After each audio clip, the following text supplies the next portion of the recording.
Welcome to the Wholehearted Enneagram podcast, the Enneagram for real life.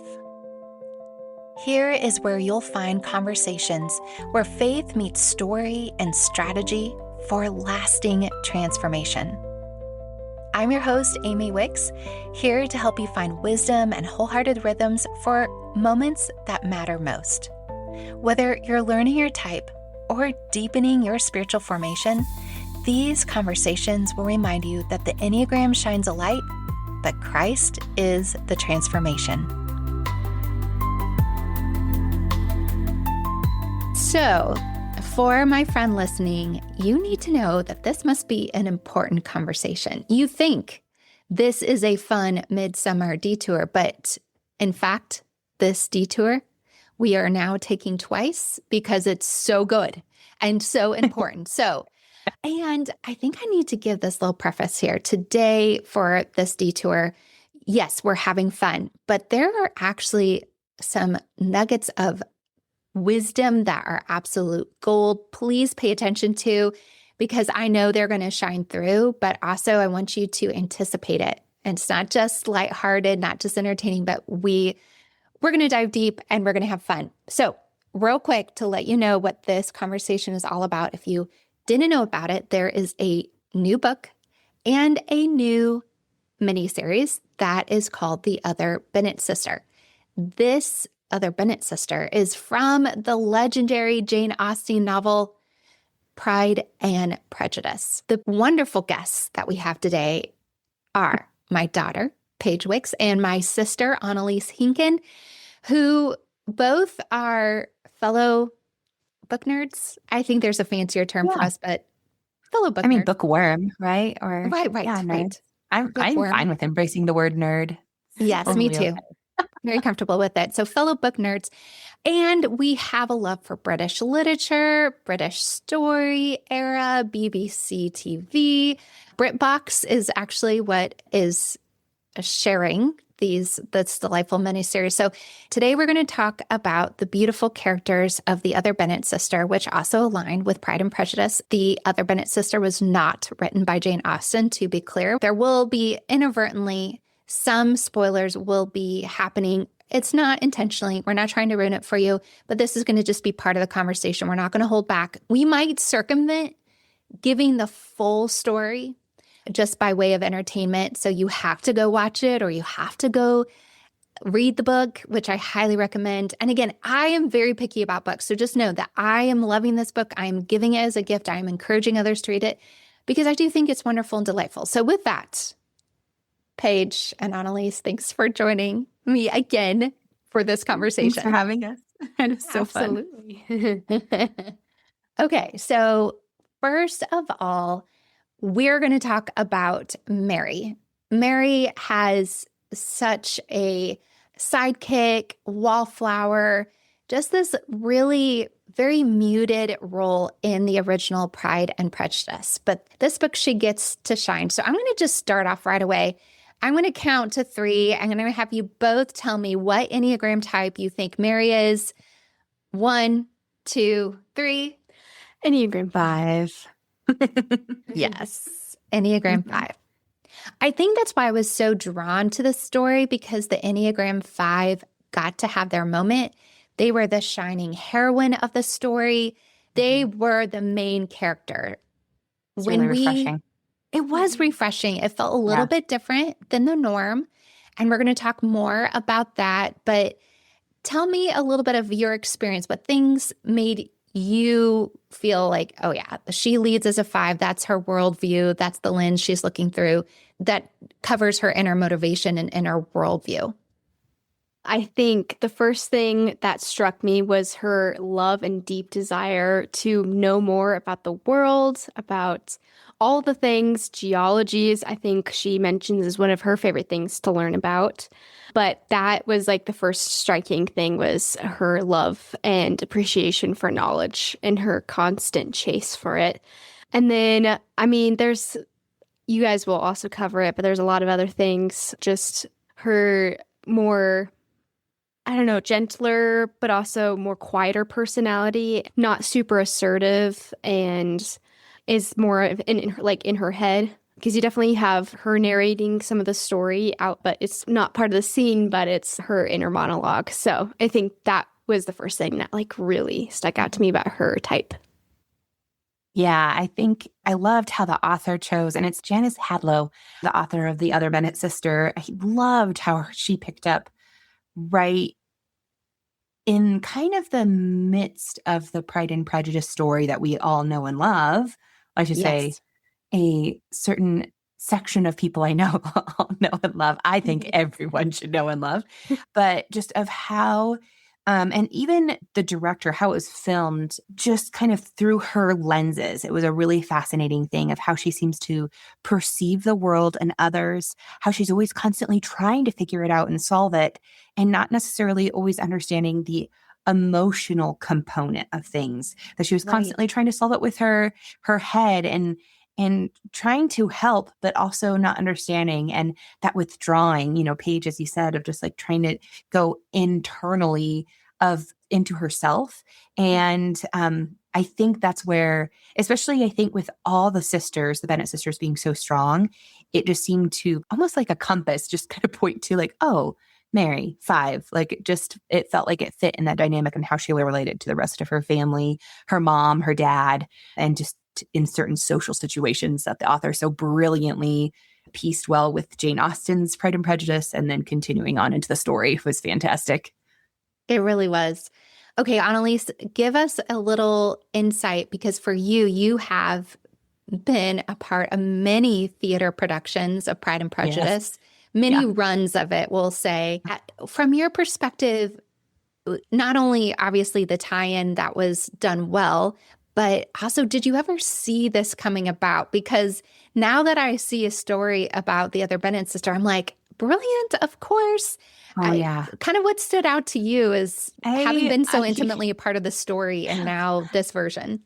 Well, it's funny because as a cast, we always talk about kind of like a little bit more of the backstories besides what's written in the text, right? And so I did get to be part of a musical, and I did get to play the evil villain, Caroline Bingley, which was admittedly a great delight.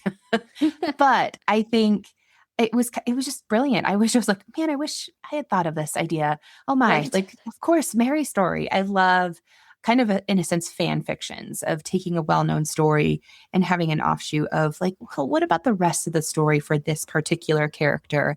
How does that play out? And even bringing along the other established characters in such a brilliant way. So I really loved it because it just gave some great insight and continued on some storylines, which I'm sure we'll talk about, of course, like Caroline's storyline and some of the other sisters and other characters that come up, that Mary is just a brilliant way in which to discover those in her perspective. Yeah, continuing the story in a rich way instead of just fluff or trying to add another character or even another generation. This did that really well. I think one of the significant things to tie in here or just highlight, because I'm very passionate about story work. I call it wholehearted story work. I've talked about the framework in which that develops or evolves, or that we can explore our story. And you just hinted at a character that we encounter not only outside of us, but also inside of us, and that is the villain. And so really quickly, if you are listening for the first time, this is your first wholehearted episode.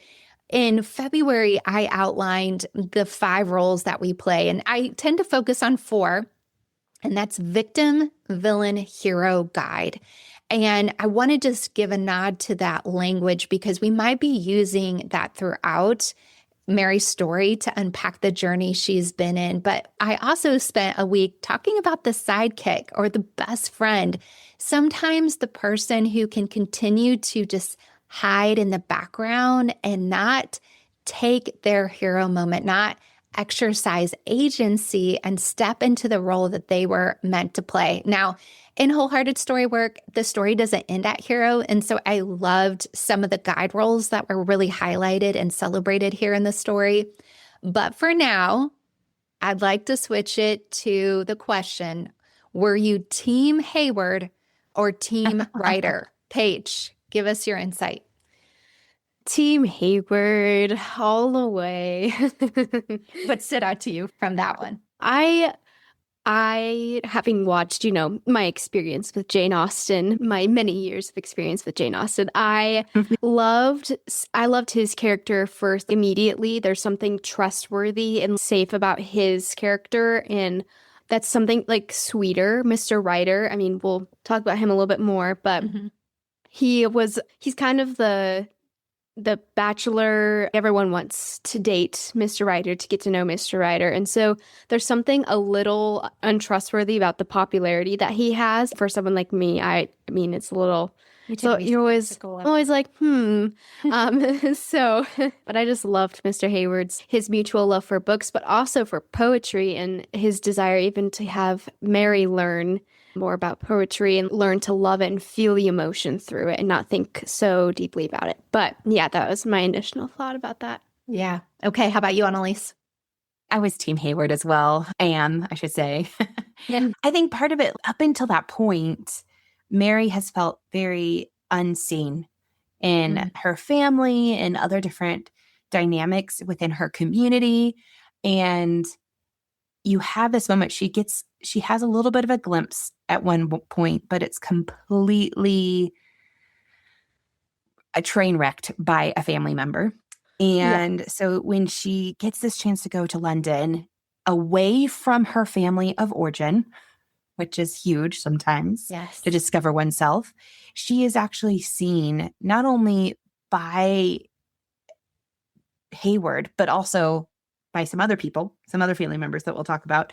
But he just had the sense of, I really was drawn to him because of how he saw Mary for who she was, even in her awkwardness and her sense of style, her just fun quirkiness of her just being her.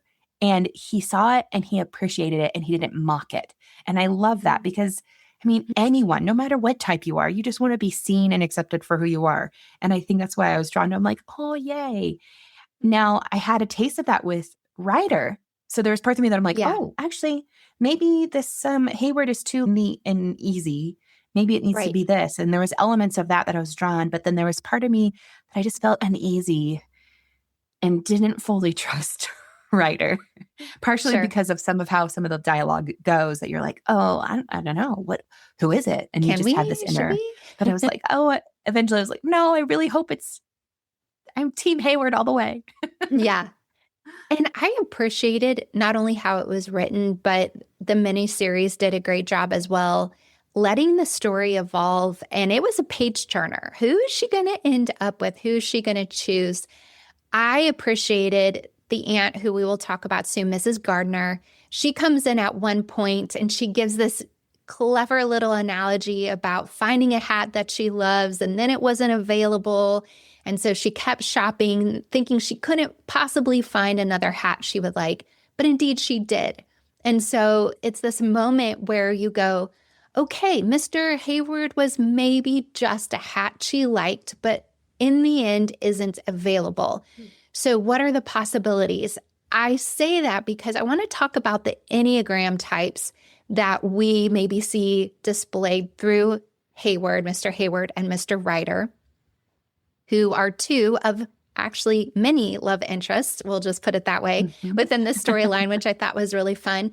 But your thoughts of what could have been good or what was complementary in these moments and how were their unique Enneagram types displayed throughout the characters with specifically Mr. Ryder and Mr. Hayward? I think that Hayward definitely was a 4. And so I see him being a 4 with a 5 wing.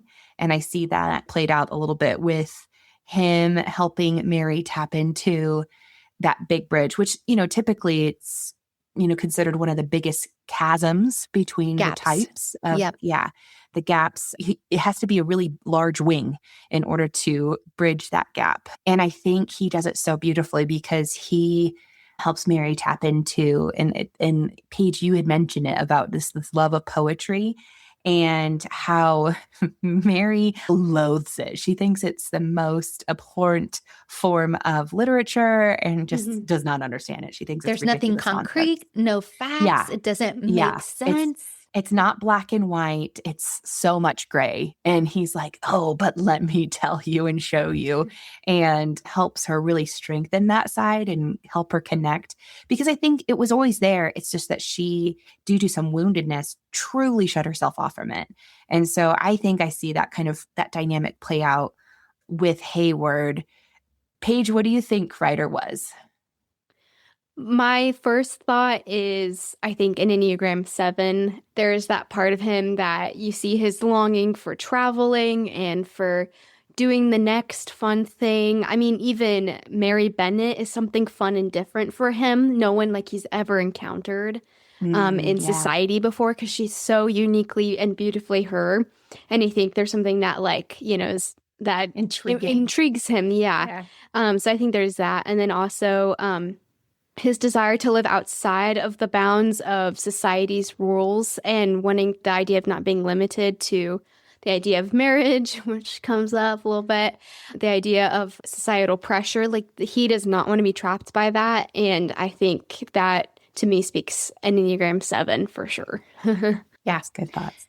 I love how this plays off. Again, we're taking something that maybe the author knows nothing about Enneagram. I'd kind of like to talk to her just to see, because I know, I would be so it played curious. out really richly. I know. And, neither did maybe the BBC production behind the scenes. But if you look at Team Ryder, so if we have Mary as an Enneagram 5, the line of stress and growth connects, or integration and disintegration, is 7 and 8. And so it was very interesting. Yeah. There was even a moment there where she definitely lived into that 7, and from an unhealthy place. You knew she was making a decision out of her hurt and pain and anxiety in some way that looked a lot like a 7. And in that moment, then aligned her to Mr. Ryder in a deep way that definitely held some regret in the long run. And then on this other element, like you alluded to, the 5-wing 4 and 4-wing 5 or actually that no connection point on a diagram. If you look at an Enneagram diagram, the 5 and 4 are the only space that it doesn't have a connection. It's just this empty, even though the 5 has a 4-wing and 4 has a 5-wing. I think we see how perhaps when I talk about wings, we are intended to use them together so we fly further and faster. And I think Mary really enters the story with having her 4-wing clipped. And part of it probably from her family of origin, some of the heartache. So she lives more in that 5-6. And I love how that with Mr. Hayward coming into her life, he really invites her to tend and mend that 4-wing. And through that journey, we see her coming into herself in such a beautiful way. And actually, even more so in the pages of the book. You see it in the miniseries, but the pages of the book do an even deeper justice to the story of development and integration and the healing of that due to Mr. Hayward near the beginning. So that's kind of just a fun note, again, for fellow Enneagram nerds and those who are looking for the deeper reason for the story. I was contemplating on how, like, Mary was tempted to make a decision that her younger self had so deeply scorned and judged a family member, kind of, so harshly. Here she was presented with a similar choice, and she wrestled with it. She kind of was feeling almost at her wit's end because of the situation she was in, of like, well, maybe this is my only option then.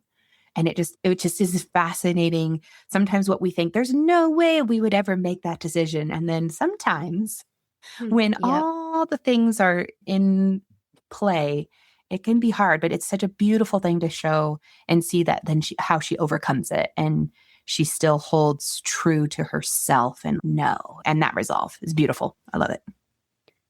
I loved her conversation with Elizabeth when she's kind of talking through that decision with Mr. Ryder too. That was really good. That was one of the really good, meaningful conversations that helped her take a step in her relationship with her family and also understanding herself, and also talking through this decision that was, very important. I don't know. I just love that. I had to say that conversation was really like, yeah, it was a full circle moment. Yeah. Yep. Yeah. Covered some good ground for Mary and also for Elizabeth and their relationship. Yeah. Yeah. Oh, I wholeheartedly agree. Yep. Yeah, that was definitely some of the fun elements. The bonus gems in continuing the story is that you allowed some maybe open loops to conclude in sweet ways that were really good. Okay, talking about Elizabeth, since you brought up the sister, one of the sisters, I'd like to talk about the rest of the sisters because they are in the miniseries and in the book. Again, we're continuing stories. So we have Jane as the oldest and Elizabeth, who's the second oldest. They're both the primary characters, or we read Pride and Prejudice through Elizabeth's eyes, and Jane and her are closest, and their stories are aligning, and inadvertently woven into each other unknowingly, accidentally, not purposely.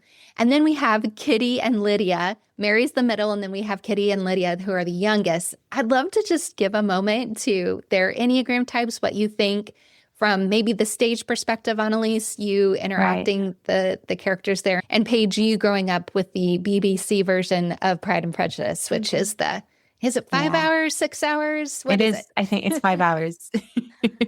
It's lovely. I love every minute of it, and it goes by so quickly every single time. I know. I'm pretty sure I have it memorized. It's great. Love it. Okay, Jane. Let's start with the oldest. I think Jane is a 9, just on her drive of keeping the peace. And she's kind of set up that way. Her mom puts her almost in that position at a young age. And she's so desirous to make people happy. And also, she doesn't want to ruffle feathers and cause then her inner turmoil to be shaken. And I think her love interest is also a 9. He's quite affable and fun and jolly and outgoing, Mr. Bingley.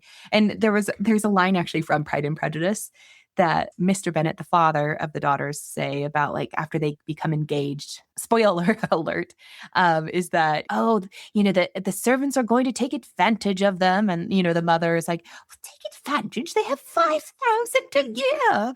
And it's just this but it's this telling insight of how the father recognizes just their generous, very peace-loving, calm serenity attitudes, that they exude that. And so that's where I land with that, with Jane. Payge, what do you think Elizabeth is? Oh, I think she's a Enneagram 8 for sure. Her stubbornness, but also her loyalty and her sense of justice is so prevalent. I know we were talking about this a while ago, but you mentioned Mr. Darcy is probably also an Enneagram 8 in the sense of they both have they're seeking justice in the movies or, the stories. And then they clash because their sense of justice is so strong and it's misaligned. So it doesn't mesh well. Unite them. Yeah. But her sense of justice, her loyalty to her family, despite all the things, and her headstrong personality is very much Enneagram 8. And I would say maybe she taps into the 9 because of nurture with her older sister, but then also with the Enneagram 7 with her love for adventure as much as she loves home and being with family. So, yeah. Yeah, I like that. And then you have, we talked about Mary. Then you have Kitty and the Lydia dynamic. It's interesting. No wonder why sometimes Mary just felt so alone, because you had these so two different sandwiches. Yes. I always had to remind myself, oh yeah, Kitty is actually older than Lydia. But Lydia is such a force to be reckoned with. Right. So her personality, and as you kind of discovered, every whim was given to her, basically. She was very indulged. So there was a little bit of that aspect. But I find that Kitty is a 6 and that Lydia is a 7. It plays in that fun dynamic of like how they can wing into each other. Well, I would say Lydia is a 7-8 and then Kitty is a 6-7, right. In the prominency of it. But also Kitty there's some elements that she does relate to Mary some. And then there has been, especially that connection point, especially once Lydia gets out of the picture, it's like, oh, okay. But Lydia's constant thrill and the chase and it's funny. I'd actually gone back and forth of like, well, maybe she's like a really passionate social four. But just, I think with her certain things of, chasing that next best thing or that thrill is telling in that and some of those dynamics. Yeah. And I would say Lydia tends to fit more in the assertive stance where she's constantly engaging others, whether it's seeking out in Maryton, seeking out all the red uniforms, I think is how they phrase it. And even at the dinner table, be it obnoxious, she goes after it in such a forceful way. Very similar to even Elizabeth. Elizabeth isn't backing down. So when we're just talking about those assertive stances where we see Kitty going alongside, bonding with her sister, Lydia, but also she's not openly against Mary, whereas Lydia may have been more apt to make fun of or poke fun of or make a bigger deal about it. Whereas Kitty, you kind of sense like, oh, she's kind of feeling badly, but she's not going to say anything either. And Jane, certainly, she's just going to retreat, withdraw, be quiet, and hope this will pass. This craziness will pass for sure. So, I think all of those patterns play out pretty clearly. And I think it's fun, too, just to know, because we've never done a Pride and Prejudice conversation. We have the Enneagram 8 as a heroine in Elizabeth. And I don't think that's always typical as well. We sometimes see that as maybe the more villainous or this person who kind of comes in and is the guide or an agent of change, not necessarily the person, and female. So that's also tends to be unique. So that's a fun. The fact that it was written back in the 1700s. I'm sorry, that was not a typical. Right? Not typical at all. So you got to wonder about Jane Austen in her own right, to be an author, to be a female. She was quite the advocate because she was technically speaking out on all the things that were wrong societally, from the patriarchal system to women in general, what rights they had and didn't have, and what the real stories were, even about clergy. So we kind of we could do some deep thinking there. So kudos to Jane Austen and her heroine, Elizabeth. Okay. Well, and I need to fix a date. I said 1700s. It was early 1800s. 1800s. When Pride and Prejudice was published. So phew, because we were about to get a bunch of hate mail about that one, Annaliese. Well, I had to make sure I spoke correctly. No, this is good. You're my fact checker. Okay. A couple other characters that I really want to talk about because they carry over into this story, and specifically Annaliese, I think you need to talk about Caroline Bingley because you played her and you know her role. I did. Yeah, I got to play her several times actually. A fun thing is we did get to go to Bath, England and perform there at the Jane Austen Festival. And it was so much fun. So amazing. I know, it was great. But yeah, Caroline, I kind of kept going back and forth because when I really played her, I really hadn't started into the Enneagram quite yet, and using the skill to help apply actually with developing some character stuff. But I landed a 3. I think some of the areas that she goes to and that we see play out in her story really helps me keep landing. Okay, she's that 3, especially her drive and her assertiveness, but then there is a lot of heart in there, but her desire to have a certain facade and presentation to the world, which can be a 3 struggle, and struggling with, ironically, with being vulnerable. And so seeing her really have the drive of having a wealthy marriage connection and really wanting to keep her social status, helping also her brother achieve one and maintaining a certain standard for that. But also then as we delve into the Other Bennet Sister story and seeing Caroline progress there, one, the author did a brilliant job with us continuing to loathe her, if not even more. But what I all the more reason. There's just some horrific things. But I loved then her full arc that she gave her, just kind of a beautiful progression and actually a little bit of redemption of giving her a chance to become, instead of the villain, she got to become a hero actually in the story for Mary, which was such the irony because she had been such the villain to not only Mary, but, the rest of her family. And then for her to become the hero, like, what a fun turn of events. So I do have a lot of compassion for Caroline. She is so much fun to play because she's a complete and utter snob, which, it's just fun to delve into a character that isn't normally is opposite of you. Yes. Yes. So it was not a typecast. No, not at all. Yeah. I love it. Yeah. Okay. I also want to talk about the Gardners. I fell in love with them. I enjoyed them in the previous storyline. Yes. Yeah. But so Paige, give us some of your thoughts on the Gardners, which are the aunt and uncle of Mary.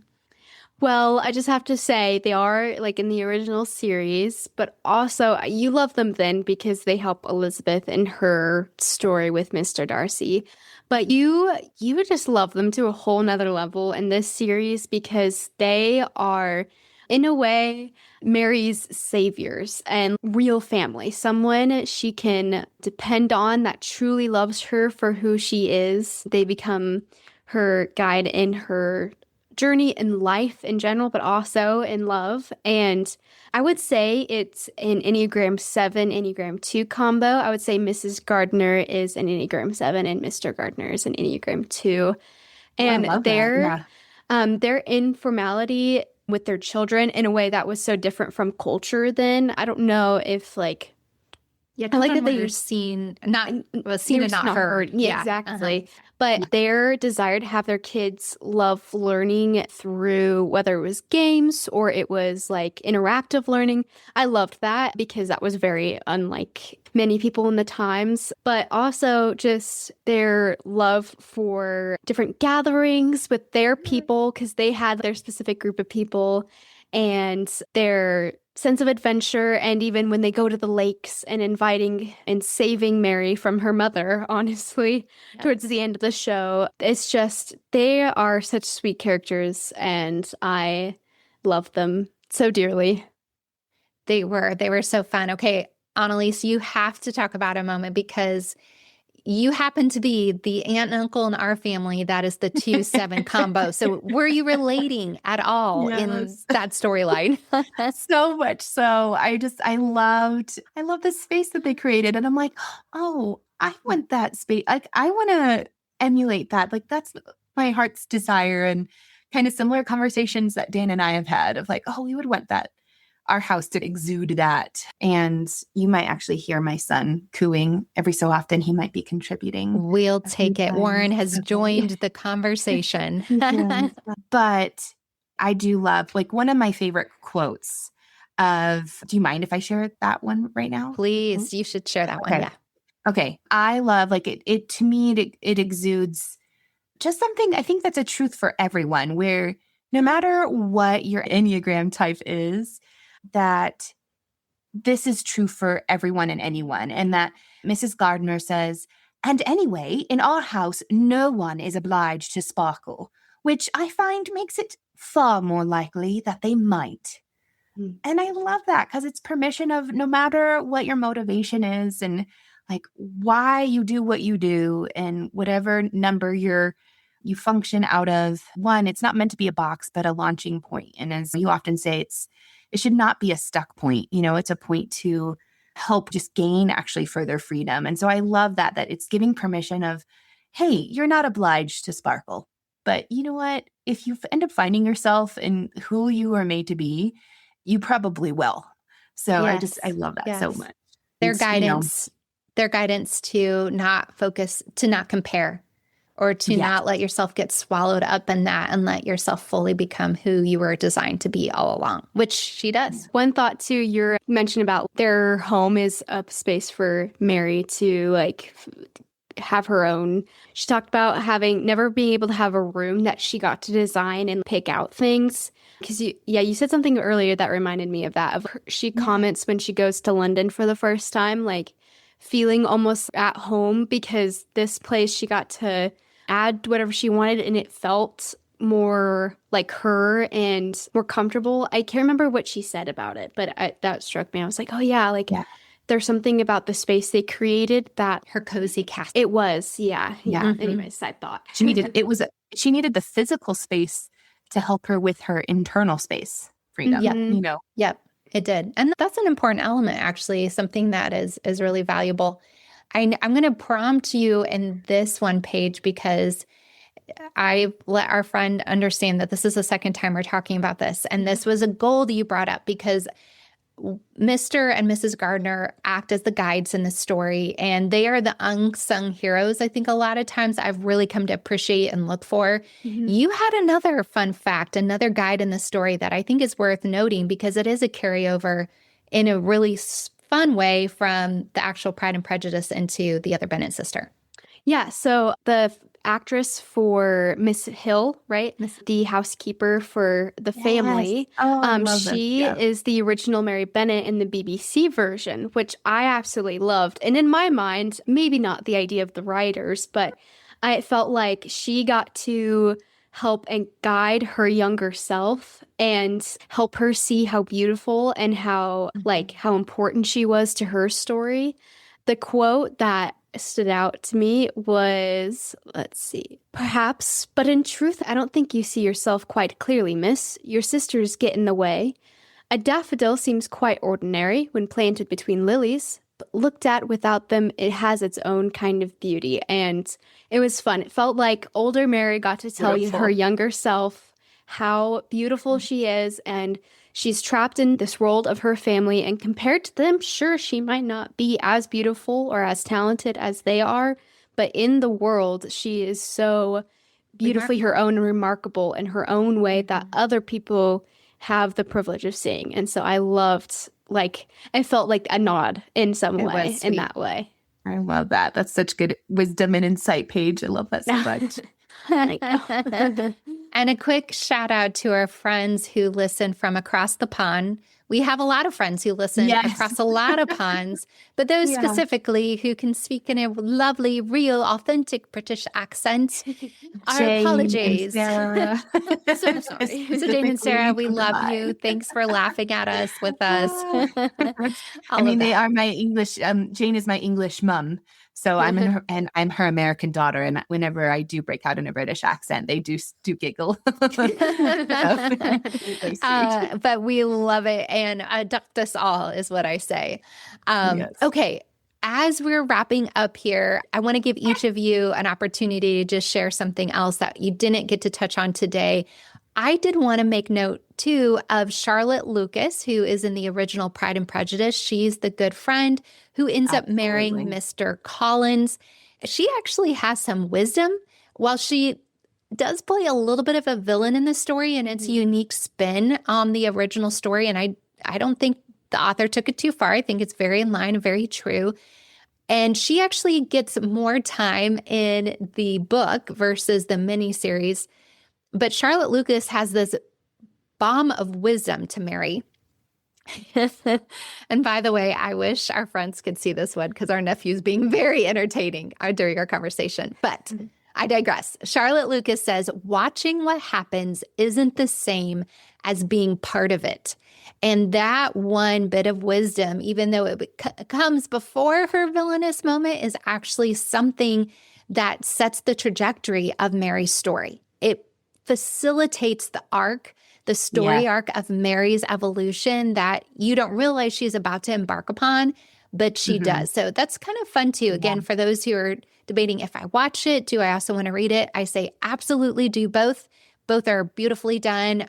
I think they both do a great job of honoring the story all the way around. Okay, and I'll say I broke my own rule because I always say, read the book first, then watch. Yeah, and I did too. This time I had the opportunity to watch it with the two of you when I was visiting, and I couldn't pass it up. No. Yeah, agreed. It was so delightful. Yes. Well, here's the deal. We paid for the BritBox subscription, and I didn't know how many months I'd want to pay for it. So we had to watch the miniseries before I got the book. It's worthwhile. Okay. All right. So, Annaliese, how about you? Any thoughts that we didn't get to cover this time around? Yeah, I really want to mention actually Mrs. Bennet, the mom, because what the irony is, a fun fact is Amy's and my mother played Mrs. Bennet in the shows, in the productions that I was in, and she did a brilliant job. So it's always been fun. But I will say, of course, the book of Pride and Prejudice, the movie, and then this Other Bennet Sister story, it gives some insight into, I don't know, Mrs. Bennet is so complex. She is her own worst nightmare, and in some regards, because I think she's an Enneagram 6. And she, for understandable reasons, back in the day, having 5 daughters, oh my, like That would what be a so burden.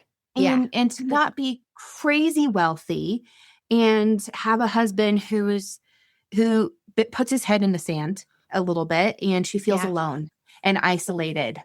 And so I think the fact that she herself was an element of a victim, but she leaned into a villain, especially in regards to Mary. And so it became this cycle for her. I think what's kind of sad of that is that she's a prime example of someone who has so many opportunities of getting help and freedom, but she chooses not to. I mean, I would have been like, girl, you need to go seek counseling. You need some help. We all need counseling. That is essential. But she herself was just given so many opportunities to get that freedom and help and no longer be in that anxious state. But she didn't know how to break free from it. She gave a lot of insight to maybe why Mary ended up choosing what she chose and her wounds that kind of she caused in Mary. But then seeing how Mary still loves her mom, but has to get health and freedom from her own mother. Annaliese, I love that you highlight that, because this is why I think using fictional story can really help us get a grid of where we are and where we need to go, because this does perfectly illustrate that we are all victims at some point. We have experiences, or we're born into a family, or there is a situation where we are a victim, and villains become villains after they've been a victim so long, and then they don't do the work. But it's when we do the work that we can take a different path, the path less travel, and step into our own hero role instead of being a villain to ourselves or a villain to others. And I do think Mrs. Bennet is a great illustration of that. You do have compassion for her in the story, but she does cause quite a lot of harm, which is just great, even as a mom, to step out of yourself and for a second go, ooh, is there any flavor of that in my parenting or mothering at all? And so it's a good one too. It's a good observation to make. All right, you, Paige, any last thoughts of what stood out for you? A super random one that came to mind was Mr. Collins. He's also in the original story, but in this one, we get to see it from Mary's lens. She's taking this as a possible option for a match for her, because she knows for a fact that Elizabeth is not going to be interested in Mr. Collins. Yeah. But she doesn't end up obviously marrying him and winning his affection. But when he is married to Charlotte Lucas later on, they kind of meet again, and there's a conversation. They both connect in the knowledge aspect. They both loved the sermons. I can't remember the name, whose it was, but like Fordyce's sermons. Yes, exactly. Their pursuit of happiness is they're trying to understand what happiness was the same of his marriage with Charlotte was not great, and you have more compassion for him because he's the weird character in the original story. Yeah, Can't help it. Exactly. And then in this there's just infinitely more like understanding and compassion for his nerdiness and his weirdness.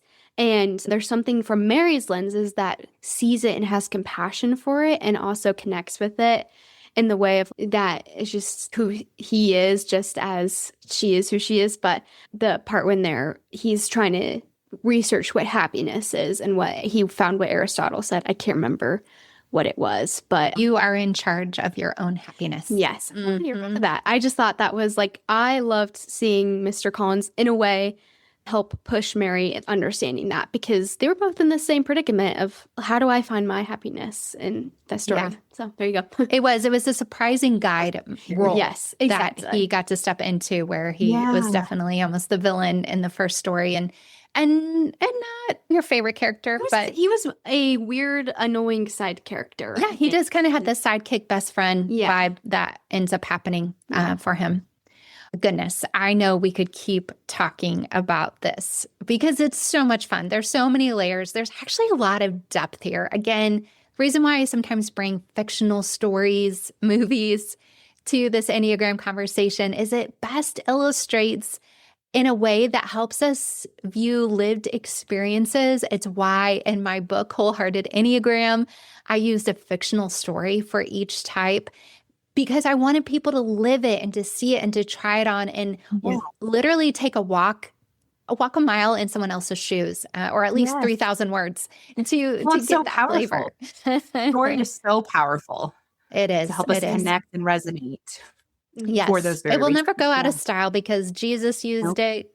God used it. This is part of our world. But Payge, Annaliese, and Warren, thank you for being a part of the conversation. This was so much fun, and let's do it again sometime. Thank you so much for having us. Yeah, thank you.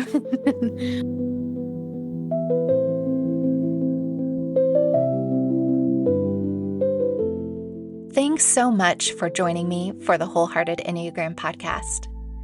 If this conversation spoke to you, please share it with a friend. You can also visit simplywholehearted.com to take the free Enneagram quiz and also get your personalized podcast playlist specific for your Enneagram type. And remember, friend, your starting point doesn't have to be your stuck point.